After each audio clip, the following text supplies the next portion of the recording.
Bismillahirrahmanirrahim. Para pemirsa yang budiman, Nabi Yakub alaihissalam memiliki 4 orang istri. Istri pertama namanya Ya'la. Ya'la ini memiliki 6 orang anak. Salah satunya adalah Yahuza. Dari keturunan Yahuza lahirlah bangsa Yahudi yang kita kenal sekarang ini. Kemudian dari keturunan Yahuza juga lahirlah Samiri yang kita kenal dengan Dajjal Al-Masih yang akan keluar pada fase keempat akhir nanti. Kemudian ada lagi namanya Lewi dari anak Ya'la ini, yaitu dari keturunan Lewi lahirlah Nabi Musa alaihissalam.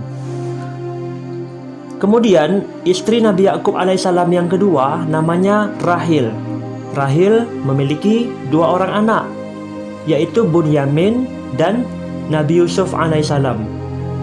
Kemudian istrinya yang ketiga, istri Nabi Yakub alaihissalam, itu juga memiliki 2 orang anak.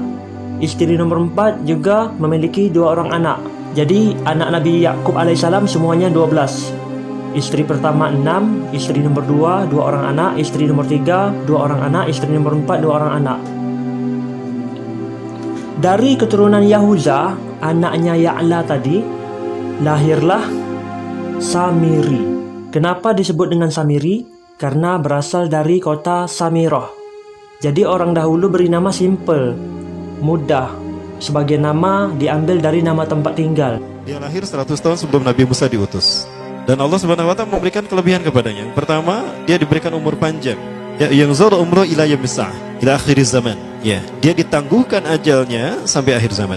Yang kedua, dia memiliki kecerdasan di atas akal jenius rata-rata umat manusia. Jadi sejenius apapun umat manusia yang normal, dia 60 tahun di atasnya. Sehingga penemuan-penemuannya, kecanggihan berpikirnya, kedewasaannya jauh di atas manusia. Rata-rata manusia normal. Yang ketiga, dia memiliki kemampuan sihir yang luar biasa. Apapun sihir yang selama ini kita saksikan, tidak ada yang mampu mengalahkan sihir dia. Sehingga saking luar biasa sihir yang dia miliki, seolah-olah orang mengenalnya selevel dengan Tuhan. Karena apapun yang semestinya menjadi perbuatan Tuhan, Dajjal bisa melakukannya. Nah, ini saking hebatnya sihir Dajjal. Nah, nasab kelahirannya adalah nasab yang aneh para Allah. Adik dan kakak berzina lahir ayahnya, adik dan kakak berzina lahir ibunya. Jadi ayah dan ibunya ini lahir dari proses yang haram. Dan ketika ibunya menstruasi, disetubuhi sama ayahnya. Jadi itu peluangnya dari 2000 persetubuhan dalam keadaan menstruasi, 1 bisa jadi. Karena menurut penelitian medis juga, bahwa darah kotor tidak menghalangi terjadinya fertilisasi, tidak menghalangi terjadinya reproduksi manusia. Jadi tetap pembuahan ovum oleh sperma bisa terjadi walaupun ada dalam medium darah kotor, menstruasi. Nah, ketika itulah hamil dan lahirlah Samiri. Rasulullah SAW menyebutkan dalam Musnad Imam Ahmad, ayah dan ibu Dajjal ini melewati perkawinannya selama 30 tahun tanpa melahirkan seorang anak pun. Dan di tahun ke-30 pernikahannya melahirkan Dajjal, melahirkan Samiri. Kelahirannya ini akan menjadi petaka bagi kedua orang tuanya. Dia adalah orang yang paling sedikit manfaatnya dan paling banyak keburukannya bagi manusia, terutama bagi kedua orang tuanya. Bahkan ketika dia lahir, alam semesta menolak kelahirannya. Dordar gelap, hujan badai, petir, itu terjadi di malam di mana Samiri dilahirkan. Seolah-olah alam menolak kehadirannya. Nah, sejak lahir sampai usia 5 tahun dia tidak netek sama ibunya. Kebayang, 5 tahun air susu ASI tidak ditetekkan. Itu yang menyebabkan terjadinya kanker payudara. Maka ibunya pun meninggal gara-gara kanker payudara ini. Nah, ibunya meninggal gara-gara itu. Terbukti apa yang disampaikan Rasulullah. Kelahirannya menjadi petaka bagi kedua orang tuanya. Begitu pula ayahnya, maka ayahnya menjadi single parent. Nah, kemudian di tahun yang kelima, sejak lahir sampai 5 tahun, kenapa dia menetek pada ibunya? Karena kerjanya tidur melulu. Disebut mati, dia bernapas dan cuma berdetak. Disebut hidup, dia tidak bergerak. Antara hidup dan mati, la yamutu wa la yahya. Nah, maka di usia ke-5 tahun, nah ini terjadi peristiwa yang menarik. Apa itu? Samiri bangun dari tidurnya di tengah malam dan tidak ada orang yang menyadari Samiri bangun. Dia merangkak dan pindah ke berhala yang terbesar. Nah, dia pindah ke pangkuan berhala terbesar, tidur di sana. Dan ternyata ketika berada di berhala terbesar tadi, ya buang air kecil dan buang air besar. Besoknya itu adalah hari pemujaan kepada dewa-dewa mereka, bangsa Samirah. Apa yang terjadi? Ketika terjadi ritual pemujaan tadi, maka sang raja yang dipertuhankan oleh kaumnya mencium sesuatu yang tidak enak. Bapaknya Samiri ini adalah tokoh agama paganisnya. Pas dilihat, kaget sang raja. Ternyata itu pesing berasal dari pantatnya si Samiri yang ada di pangkuan berhala terbesar. Marah murka tuh sang raja. Itu anak kamu, kenapa ada di situ? Kurang ajar kamu, ya telah menghina Tuhan kita. Kenapa kamu pindahkan anak kamu ke situ? Oh tidak Tuhan, saya tidak memindahkannya. Bagaimana saya bisa menghina Tuhan saya? Lalu siapa yang memindahkannya? Kan dia lumpuh. Nah, sekali lagi, kehadirannya menjadi petaka bagi kedua orang tuanya. Akhirnya raja marah dan ayahnya dipenjara. Selama ayahnya tidak bisa membuktikan penghinaan tadi, maka ayahnya dihukum mati.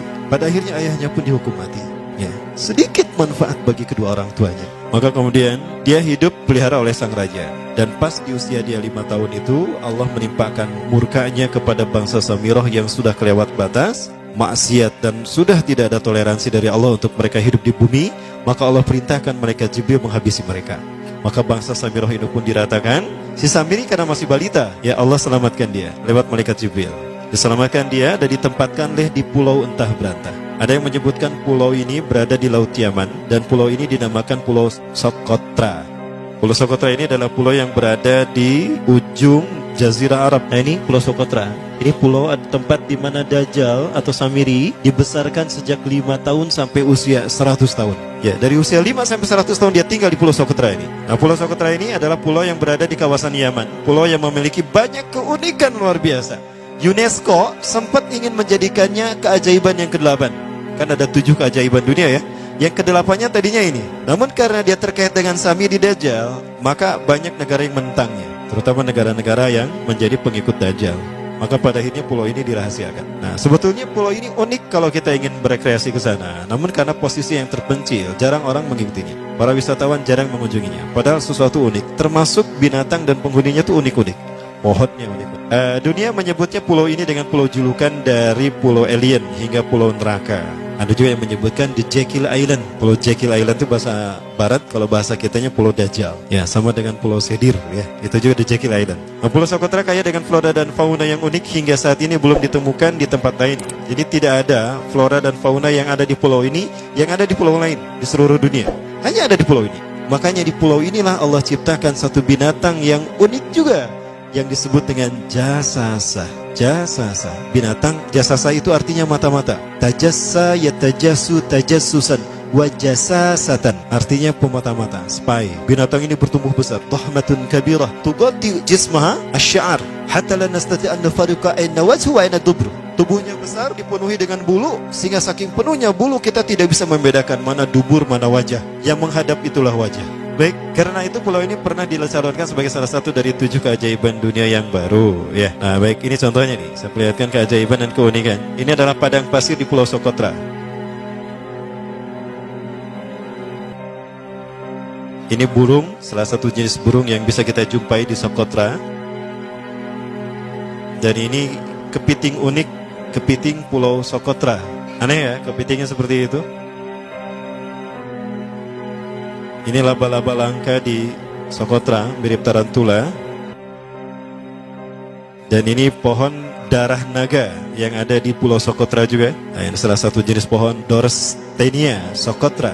Dan ini juga pohon yang lain, pohon Dendrosisaios Socotra. Ya, saya sebutkan lagi ya. Nah, ketika di pulau itu, sebelum bertemu dengan Nabi Musa, Samiri di pulau itu yang hanya tinggal dengan seekor binatang jasasa. Binatang jasasa ini memberikan beberapa hal kepada si Samiri ya. Allah Azza wa Jalla menciptakan binatang berbicara yang bernama jasasa. Dia di mana lahirnya, ajalnya, matinya sama dengan ajal Dajjal. Begitu pula muncul dan menghilangnya. Binatang inilah mengajarkan akidah tauhid kepada Samiri muda. Pelajaran ini kononnya ditulis oleh Jibril alaihissalam dalam bentuk panel-panel atau prasasti. Isi prasastinya panel 1 yang ditulis oleh malaikat Jibril, panel 1 itu berisi kalimat la ilaha illallah, tidak ada Tuhan selain Allah. Ini dijelaskan oleh binatang jasasa. Yang kedua, panel kedua berkata Allahu wahid la syarikalah. Allah Maha Esa, tidak ada sekutu bagi Allah. Itu dijelaskan juga oleh binatang jasasa ini. Nah, binatang jasasa ini sekali lagi dia bertubuh besar. Kategorinya adalah kelasnya itu mamalia, genusnya mamalia. Cuma saya tidak tahu nama spesiesnya apa. Pada tahun 2017, akhir dari bulan Agustus di Filipina ditemukan binatang seperti ini. Ciri-ciri binatang ini nyaris sempurna seperti ciri-ciri binatang jasasa yang disebutkan Rasulullah terkait dengan binatang yang memata-matai Dajjal. Tubuhnya penuh dengan bulu. Ini disebutkan dalam surat An-Naml ayat ke-82. Ya, binatang ini seperti ini dan dia tidak pernah jauh dari laut karena dia selalu ingin membasahi tubuhnya dan dia pun makan dari makanan ikan laut. Maka dia tidak pernah jauh dari pantai. Seperti ini. Nah, binatang inilah yang mengajarkan prasasti mengajarkan akidah tauhid kepada Samiri muda. Yang ketiga, engkau diurus oleh Jibril. Karena itu janganlah engkau mengkhianati janjimu dengan Allah.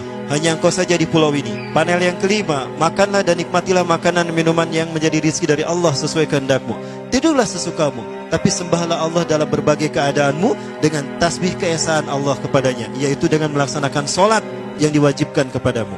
Allah lah sang raja, Allah yang Maha Esa. Dia tidak berayah dan tidak pula mempunyai anak. Allah Tuhan Tuhan yang maha besar dan maha agung. Dialah yang maha raja. Ada 7 panel. Panel yang ke-7 bercerita tentang Nabi Muhammad. Panel yang ke-6 itu bercerita tentang nabi-nabi. Dan khusus panel yang ke-7 cerita tentang Nabi Muhammad. Jadi Dajjal sudah tahu, Samiri sudah tahu bahwa akan diutus Nabi Muhammad di akhir zaman. Dan itu nabi yang terbaik. Makanya dia iri. Nah, selesai panel ini disampaikan, maka binatang sejasa berkata, wahai Samiri, saksikanlah aku telah menunaikan innani qad fa'altu ma umirtu min rabbi. Demi Allah, saksikan aku sudah menunaikan apa yang diperintahkan padaku, kata binatang jasasa. Maka sekarang adalah perintah terakhir, yaitu pertanyaan dariku untukmu. Hal tu'minu billah, apakah kau beriman pada Allah? Wa bima unzila ilaih, dan dari apa yang diturunkan kepada nabi-nabinya, kepada Jibril maksudnya. Famadal jawab ya Samiri, apa jawabanmu hai Samiri?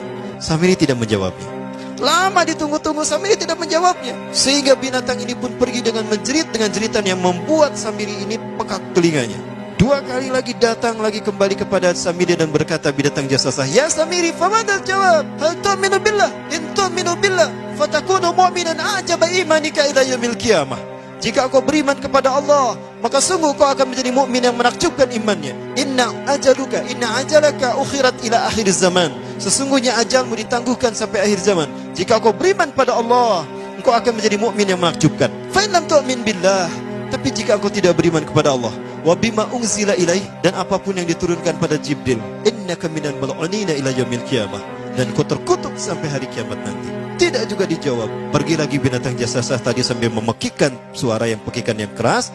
Yang ketiga kali yang terakhir dia bertanya kembali. Dan apa jawaban Samiri? Hei jasasa binatang buruk rupa, lihat di pulau ini tidak ada siapapun kecuali engkau dan aku. Dan yakinilah kalau panel ini bukan tentang Allah yang di langit sana, tapi yang disebut Allah itu saya. Hei jasasa, akulah Allah itu. Oh, dia menjerit dengan jeritan yang makin keras. Sampai si Samiri pun menutup kedua telinganya. Sejak saat itulah binatang itu pergi dan berkata, Innaka dajjal, innaka dajjal, innaka dajjal. Engkau adalah pendusta, engkau adalah pendusta. Pendusta sampai hilang suaranya. Di saat itulah Samiri mendapatkan gelar Dajjal. Jadi siapa nama asli Dajjal? Samiri. Dajjal artinya Al-Kaza, pendusta, bukan singkatan kali. Baik, nah sejak saat itulah Samiri keluar dari pulau itu dan dia sudah menyandang gelar Dajjal, pendusta, karena dia mengaku Tuhan. Baik, Ibabillah, jangan salah, Dajjal kecerdasannya mampu melakukan cloning dan mampu melakukan berbagai macam riset dan eksperimen. Hatta eksperimen yang mengilhami film Hook itu Dajjal bisa melakukannya. Bahkan ketika orang membayangkan kendaraan tercanggih itu pesawat terbang, Dajjal sudah mampu membuat piring terbang dengan kecerdasannya. Ya. Rasulullah menyebutkan kendaraan Dajjal itu dia bisa terbang, kata Rasulullah. Dan kecepatan terbangnya 5 km per sekon. 1 detik 5 km. Hanya dengan berkedip-kedip dia berkeliling dunia. Ya.